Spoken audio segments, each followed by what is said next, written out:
పోయి చెప్పిండు. అప్పుడు బార్నబాస్ చూసిండు. అరే! ఈయన సువార్త చెప్తున్నాడు. అంటే ఆయన బోధించకుండా ఉండలేడు. గుర్తుపెట్టుకోండి.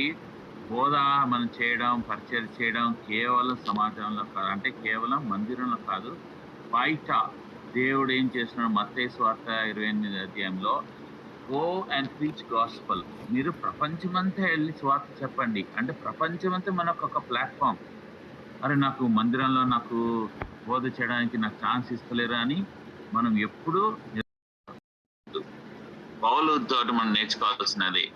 లోకమంతా మనం ప్రసంగం చేయడానికి దేవుడు మనకు తరుణం ఇస్తున్నాడు. తర్వాత 1 కొరింథీ 1:17లో చదవండి ఎవరైనా. 1 కొరింథీ 1:17. 1 కొరింథీ 1:17.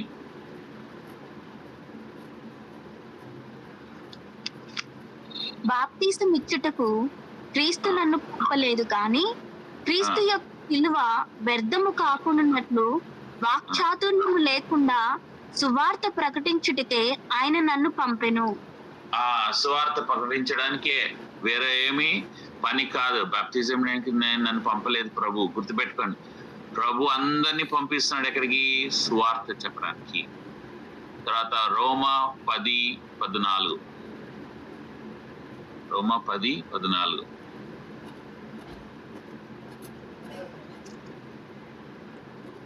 వారు విశ్వసించిన వానికి ఎట్లు ప్రార్థన చేయుదురు? వినని వాని ఎట్లు విశ్వసించుదురు? ప్రకటించేవాడు లేకుండా వారెట్లు విందురు? ప్రకటించే వాళ్ళు లేకపోతే వాళ్ళు ఎట్లా విందురు?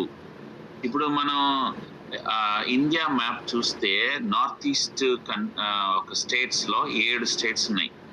ఈ 7 స్టేట్స్ లో అస్సాం, మేఘాలయ, మణిపూర్, మిజోరాం ఇవన్నీ ఉన్నాయి, నాగాలాండ్. ఇవన్నీ స్టేట్స్ లో అందరూ 90% పైన క్రైస్తవులు. ఏ విధంగా ఇంతమంది క్రైస్తవులు ఇక్కడ ఉన్నారు ఎందుకు అని అంటే, ఒక్క మిషనరీ వచ్చినాడు.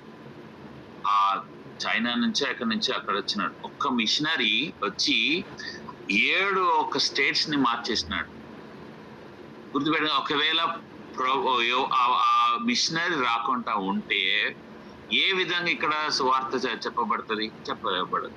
అదేవిధంగా ప్రభు నేను ఒకరి దగ్గర వెళ్ళి, లేకపోతే ఒకరి దగ్గర నువ్వు వెళ్ళి మాట్లాడు, ఒక ప్రాంతం, ఒక పట్టణం, ఎక్కడైనా సరే నువ్వు మాట్లాడు అని అన్నప్పుడు ఖచ్చితంగా నువ్వు వెళ్ళి మాట్లాడాలి. ఎందుకంటే ప్రభు నిన్ను వాడుకుంటాడు. నువ్వు కాదు, నేను చెప్పలేను, నేను ఇది చేయలేను కాదు. ప్రభు నిన్ను వాడుకుంటాడు. ఇక్కడ పౌలును కూడా ప్రభు ఏం చేస్తున్నాడు? వాడుకుంటాడు. అయితే మొట్టమొదటిసారి ఇక్కడ పౌలు సమాజ మందిరంలో మాట్లాడుతున్నాడు. ఇంతకుముందు ఆయన వేరే దగ్గర మాట్లాడినాడు, బయట మాట్లాడినాడు, చర్చిలో మాట్లాడినాడు, కానీ సమాజ మందిరంలో మొట్టమొదట మాట్లాడాడు. అయితే అయినా మాట్లాడిన సంగతులేంటి? 17వ వచనం వాళ్ళు ఏం చేసినారు? ధర్మశాస్త్రము ప్రవక్తలను చదివినారు. ఇప్పుడు అదే ధర్మశాస్త్రం ప్రవక్త దాంట్లో నుంచే పౌలు రిఫర్ చేస్తూ మాట్లాడినాడు. 17వ వచనంలో ఏముంది?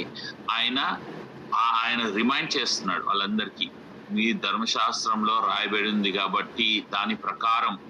తర్వాత 18 నుంచి 22 చూస్తే హిస్టరీ, ఆ జోషో నుంచి ఎస్తర్, ఆ హిస్టరీ రిమైండ్ చేస్తున్నాడు. అంటే వీళ్ళెవరు? ఇప్పుడు ఈ సమాజ మందిరంలో యూదులకు రిమైండ్ చేస్తున్నాడు.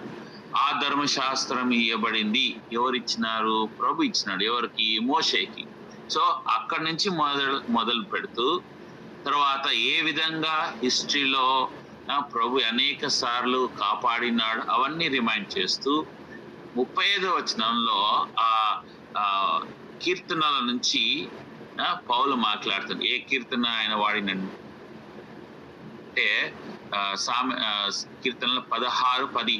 ఎందుకనగా నీవు నీ ఆత్మను పాతాళంలో విడిచి పెట్టవు, నీ పరిశుద్ధిని కళ్ళు పట్టనీయవు.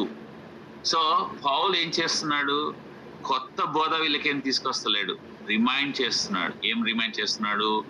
మీ ధర్మశాస్త్రంలో రాయబడింది కదా, మోషే చెప్పింది కదా, మోషే నుంచి ఆ పదాజ్ఞలు వచ్చినాయి కదా, తర్వాత ఏ విధంగా ప్రభు మిమ్మల్ని ఐగుప్తు దేశం నుంచి బయటికి తీసుకొచ్చినాడు, ఏ విధంగా ప్రభు మిమ్మల్ని కాపాడుతూ వస్తున్నాడు, ఏ విధంగా మిమ్మల్ని ప్రభు ఇచ్చిన ఒక వాగ్దానం, ఇక్కడ కీర్తనల్లో ఇచ్చిన వాగ్దానం, ఇవన్నీ పౌలు ఏం చేస్తున్నాడు, ఎంతో ఆయన ఎంతో చాలా తెలివిగా మాట్లాడుతూ వస్తున్నాడు. ఇంకా చూస్తే మనం ఈ పౌలు ఏం చేస్తున్నాడంటే ఆ ఒక హిస్టరీ ఏ విధంగా డివైడ్ అయింది అది కూడా చెప్తున్నాడు. ఇజ్రాయెల్ వాళ్ళు 400 సంవత్సరాలు ఐగుప్తు దేశంలో ఉన్నారు. తర్వాత ఇజ్రాయెల్ వాళ్ళు 40 సంవత్సరాలు వాళ్ళు ఏ విధంగా వాళ్ళు ఎడారిలో అక్కడిక్కడ తిరుగుతున్నారు. తర్వాత 10 సంవత్సరాలు వాళ్ళు ఎట్లా ప్రామిస్ ల్యాండ్ లో వచ్చినారు. ఇవన్నీ ఎందుకు రిమైండ్ చేస్తున్నంటే, మీరంతలా మీ శక్తితో మీరు ఈ యొక్క ప్రాంతానికి రాలేదు. మీ శక్తితో మీరు ఐగుప్తు దేశం నుంచి ఫరో ఒక చేతుల నుంచి మీరు రాలేదు. ఇది ప్రభు చేసిండు కాబట్టి మీరు ప్రభుని గుర్తుపెట్టుకోండి. ఆయన తిరిగి లాస్ట్ లో ఆయన వచ్చేది ఏంటి, ఆ ఒక వాగ్దానాలు ప్రభు ఇచ్చినది మోషేకి, ప్రభు ఇచ్చిన వాగ్దానము అబ్రహాంకి, తర్వాత దావీదు సంతానం, దావీదు ఒక రాజు నుంచి వచ్చిన వ్యక్తే యేసు ప్రభు అని అట్లా ఆయన తీసుకొస్తూ వస్తున్నాడు. ఎంత తెలివిగా, ఎంతో ఒక చాలా కేర్ఫుల్ గా తీసుకొస్తున్నాడు. అయితే ఎందుకు రిమైండ్ చేస్తున్నాడు ఈ 400 సంవత్సరాలు అంటే, ఈ యొక్క ఇశ్రాయేల్ ప్రజలు వాళ్ళు చేసే పని ఏంటి, ఎందుకు ఈ విధంగా పడిపోతున్నారంటే, తిరుగుబాటు పడినప్పుడు వాళ్ళు ఏమొస్తా ప్రతీకారం వస్తుంది దేవునికి వ్యతిరేకంగా వచ్చినప్పుడు ఏమవుతుంది, వాళ్ళని ప్రభు బానిసతులుగా ఇచ్చేయబడతాడు. తర్వాత వాళ్ళు మళ్ళీ పశ్చాత్తాపడి మళ్ళీ వాళ్ళు తిరిగి ప్రభువా అని ప్రభు దగ్గరకు వస్తే మళ్ళీ ప్రభు వాళ్ళ నుంచి విడుదల చేసి విశ్రాంతి ఇస్తాడు. ఇది ఒక సర్కిల్. ఈ 400 సంవత్సరాలు వాళ్ళు ఇదైన తర్వాత 40 సంవత్సరాలు ఎడారిలో, ఇది సర్కిల్. అంటే రిమైండ్ చేస్తున్నారు, మీరు కూడా ఒకవేళ వినకుండా ఉంటే, మాకు అన్ని బాగున్నాయి అని అనుకుంటే, మీరు కూడా ఆ కాలంలో ఏ విధంగా సర్కిల్ తిరుగుతా ఉందో అదే విధంగా మీరు కూడా మీ జీవితంలో అయితేనే ఉంటాయి. గర్విష్ఠులై దేవుని వ్యతిరేకంగా ఉంటూ దేవుని తృణీకరిస్తూ ఉంటే మిమ్మల్ని శత్రువులకు ఇచ్చేస్తాడు. అది వేరే రాజ్యమే కావచ్చు, లేకపోతే ఒక రోగాల నుంచే కావచ్చు. మీరు అప్పుడు చనిపోతుంటే అప్పుడు మీరు ఏడుస్తే మళ్ళీ ప్రభు కనికరించి మిమ్మల్ని రక్షించి బయటికి తీసుకొస్తే, అన్ని బాగున్నప్పుడు మళ్ళీ ఏం చేస్తారు, మళ్ళీ విగ్రహారాధనకు పోతారు, దేవునికి వ్యతిరేకంగా ఉంటారు. ఇది పౌలు రిమైండ్ చేస్తున్నాడు. ఎంత బాగా రిమైండ్ చేస్తున్నాడు, అంత బాగా రిమైండ్ చేస్తున్నాడు. తర్వాత వీళ్ళు బయటికి వచ్చినప్పుడు 7 దేశాలు వాళ్ళు ఎదుర్కోవాల్సి వచ్చింది. అది కూడా పౌలు వాళ్ళకు రిమైండ్ చేస్తున్నాడు. ఈ 7 దేశాలు ఎక్సోడస్ 3:8, జోషువ 3:10, యోషువ 9:1లో 7 వాళ్ళ గురించి రాయబడి ఉన్నది. ఈ 7 వాళ్ళు ఎవరు అంటే, గిర్గేషైట్స్, అమోరైట్స్, కెనానైట్స్, పెరిజైట్స్, హివైట్స్, జెబుసైట్స్. ఈ గిర్గేషైట్స్ ఎవరంటే శరీర సంబంధమైన మనసు. అమోరైట్స్ ఎవరంటే మొండి పట్టుదల వాళ్ళు, మొండిగా ఉండేవాళ్ళు. కెనానైట్స్ ఎవరంటే వాళ్ళు తిరుగుబాటు చేసేవాళ్ళు. పెరిజైట్స్ ఎవరంటే చిన్న మనసుల వాళ్ళు, మొండి వైఖరి. తర్వాత హివైట్స్ అంటే మోసము. తర్వాత జెబుసైట్స్ అంటే తిరస్కరించేవాళ్ళు. ఇది 7 విషయాలు. వాళ్ళందరినీ హతమార్చి ప్రభు విశ్రాంతి ఇచ్చిన వాళ్ళకు. ఈ 7 విషయాలు మనలో కూడా ఉంటాయి. మనం ఆలోచన చేసుకున్నాం, మనం ఏ విధంగా దేవునికి వ్యతిరేకంగా ఉంటున్నామో, జీవిస్తున్నాం. 7 విషయాలు మనలో ఉన్నాయా? ఉంటే ప్రభు దగ్గర తీసుకొస్తాం, మనం క్షమాపణ అడుగుదాం. మొండి వైఖరి కానీ, శరీర సంబంధమైన సరే, ఏదైనా సరే పరిచర్యలో ఇవన్నీ మనకు అడ్డంకాలు వచ్చినా మనమే అడ్డంకులుగా ఉండొచ్చు. ఇవన్నీ ఏం చేయాలంటే ప్రభు మనల్ని నుంచి తీసివేయాలి. తర్వాత పౌలు క్లియర్ గా ఆ సర్మన్ ప్రసంగంలో ఇవన్నీ మెన్షన్ చేస్తున్నాడు. ఈ 40 సంవత్సరాలు ఏ విధంగా కష్టపడ్డారు, ఎందుకంటే ఆ సర్కిల్. తర్వాత 19 వచ్చిన ఆ 7 దేశాలు కెనాను దేశాలను ఏ విధంగా ధ్వంసం చేసినాడు. తర్వాత వాళ్ళకు న్యాయాధిపతులు ఇచ్చినాడు. అప్పుడు న్యాయం తీర్చడానికి 450 సంవత్సరాలు. అది 20వ వచనంలో ఉంది. 21వ వచనంలో ఒక రాజు వాళ్ళు కావాలి అంటే రాజు ఇచ్చినాడు. సో ఇదే వైఖరి మనం కూడా చేస్తాం. దేవుడు వద్దనేసి మనం ఈ లోకాల్లో తిరుగుతూ ఉంటాం. మనం ఎందుకు దేవుడు అవసరం ఉంది? మనం ప్రే చేసినప్పుడు మనకు దేవుడు ఇస్తలేడు. తిరుగుబాటు. తర్వాత అంతా బాగుంది, మాకెందుకు దేవుడు, మాకు అవసరం లేదు, కష్టాలు ఉన్న వాళ్ళకి దేవుడు కావాలి, అదొక తిరుగుబాటు. సో ఇవన్నీ మనలోంచి పోవాలి. లేకపోతే మనం కూడా సాతాను ఒక బంధకంలో వచ్చేస్తాం. ఇక్కడ 22వ వచనంలో ఈ సౌలు రాజుని తృణీకరించాడు. కాబట్టి ఎందుకంటే సౌలు చేసిన తప్పు. అయితే ఫస్ట్ ఆఫ్ ఆల్ వీళ్ళకు రాజు ఎందుకు కావాలి? వీళ్ళు చేసిన తప్పు ఏంటి? వీళ్ళు రాజు కావాలని అడుగుతున్నారు. ఎందుకు అదొక పెద్ద పాపము? ఇది కూడా పౌలు క్లియర్ గా మాట్లాడుతూ వస్తున్నాడు.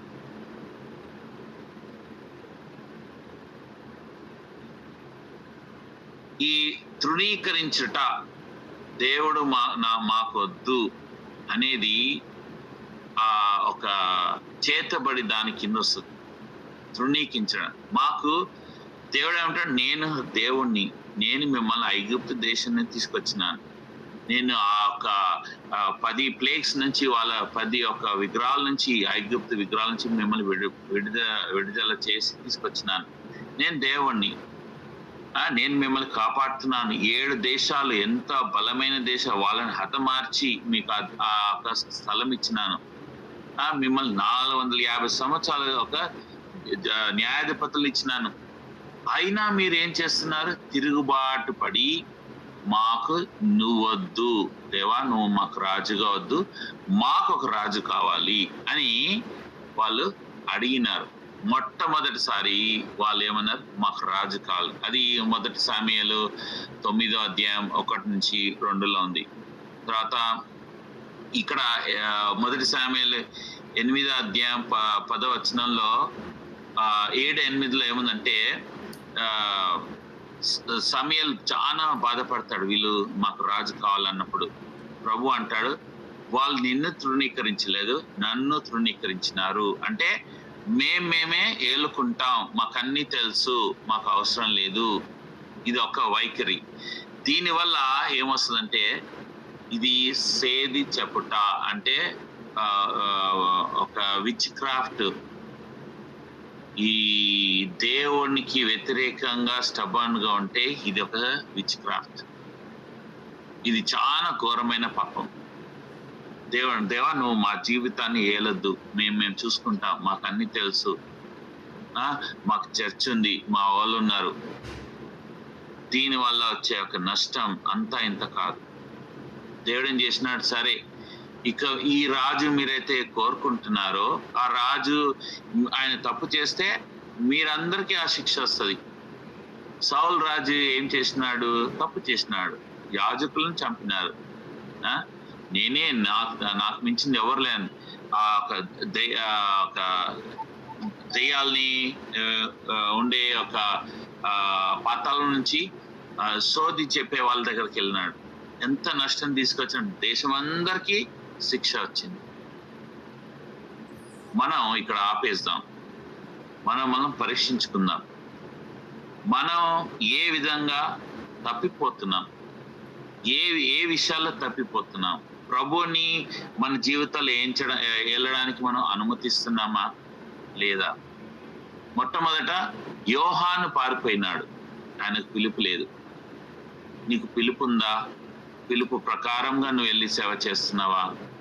నీకు కష్టాలు వస్తున్నాయా, నిందలు వస్తున్నాయా, నువ్వు నిరాశ పడుతున్నావా, నీకు ఓర్పు లేదు, సహనం లేదు అంటే నువ్వు ప్రభు రా, ప్రార్థన చెయ్యి. ఎందుకంటే జీతం ఇచ్చేది ప్రభువే. తర్వాత మనం వేచి ఉండాలి, ప్రభు సమయం ఇచ్చేంత వరకు మనం వేచి ఉండాలి. పౌలు బర్నబాస్ ఆ సంఘంలో వచ్చినప్పుడు, ఆ సమాజ కూటంలో వచ్చినప్పుడు వాళ్ళంతలో వాళ్ళు వెళ్ళి వాళ్ళు బోధించలేదు, వాళ్ళు అడిగారు, వాళ్ళు అక్కడ ఉన్న వాళ్ళు అడిగినారు, పెద్దలు అడిగినారు మీరేమో చెప్తారా అని. అప్పుడు పౌలు వాళ్ళు ఏ విధంగా అయితే లేఖనాలు చదివిన దాంట్లో నుంచే పౌలు మాట్లాడుతున్నాడు. ఏది హిస్టరీ మాట్లాడుతున్నాడు, ధర్మశాస్త్రం మాట్లాడుతున్నాడు, కీర్తనల నుంచి మాట్లాడుతున్నాడు. తర్వాత ఏ విధంగా 7 దేశాలని హతమార్చినాడు ప్రభు అని చెప్తున్నాడు. తర్వాత మీరు ఎంచుకున్నారు ఆ రాజుని దేవుని తృణీకరించినారు, తద్వారా అనేకమైన కష్టాలు వచ్చినాయి. ఇవన్నీ పౌలు మాట్లాడు.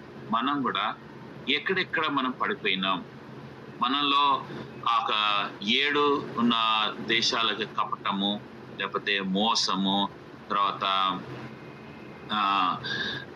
తిరుగుబాటు, ఈ యొక్క 7 దేశాలు ఏవన్నీ ఉన్నాయా? ఉంటే మనం ప్రభువుని మన జీవితంలో పని చేయడానికి అనుమతించాం. ప్రభు పని చేయలేడు. శరీర సంబంధమైన వాళ్ళము, మొండి పట్టుదల, చిన్న మనసు, చాలా తక్కువ ఇది. దేవుని గురించి మనం ఎక్కువగా మనం మనం మోసం చేసే వాళ్ళము. ఈ విధంగా ఉంటే ఎట్లా ప్రభు మనలో కార్యం చేస్తాడు? అన్ని విగ్రహాలు ఉంటాయి మనకు. ఈ విగ్రహాలంటూ మనం బయట బైబిల్ పట్టుకుంటూ ప్రార్థన చేస్తుంటే మనలో ప్రభు ఏ కార్యం చేయడు. మన ద్వారా ప్రభుకి ఏ విధంగా మహిమ రాదు. మనతో పాటు మన సంఘంలో ఉన్న వాళ్ళు కానీ, మనతో ఉన్న వాళ్ళు ఎవరైనా సరే ఇంకా పతనానికి తీసుకొస్తాం. ఆలోచన చేద్దాం. ఎక్కడ పడిపోయినాం, ఎక్కడ మనం తిరిగి లేచి ప్రభు దిక్కు తట్టి రావాలి, ప్రభు దిక్కు రావాలి. ప్రభుని క్షమాపణ అడుగుదాం. క్షమాపణ అడిగి వాళ్ళు ఇశ్రాయేల్ ప్రజలు మాకు రాజు కావాలన్న ప్రకారం మనం కూడా తిరుగుబాటు చేస్తూ నాకు నిన్ను వద్దు దేవా మేము చూసుకుంటామని అంటున్నామా? ఆ విధంగా అయితే ఏ విధంగా సౌలు ఆ ఒక దేశానికి నష్టం తీసుకొచ్చినాడో మనము కూడా మన తిరుగుబాటుతో మన ఇంటిలో ఉన్న వాళ్ళని, మన సమాజంలో ఉన్న వాళ్ళని, మన పరిచయం చేసే వాళ్ళందరి మీద నష్టం తీసుకొస్తాం. మనం ఇక్కడ ముగిస్తాం. నెక్స్ట్ వీక్ మళ్ళీ మనం కలుసుకుందాం. ఇంకా ఎక్కడ ఆగినాం అక్కడి నుంచి మనం ధ్యానిస్తాం. Brother, back to you. Thank you అన్న, థ్యాంక్ యూ సో మచ్ అన్న. ఇక్కడ ఒక డౌట్ ఏమంటే, యోహాన్ అన్నారు కదా, యోహాన్ యాక్చువల్లీ ఎవరు అంటే అపోస్తలుడు యోహాన్ లేకుంటే వేరే యోహాన్? బార్నబాస్ వాళ్ళ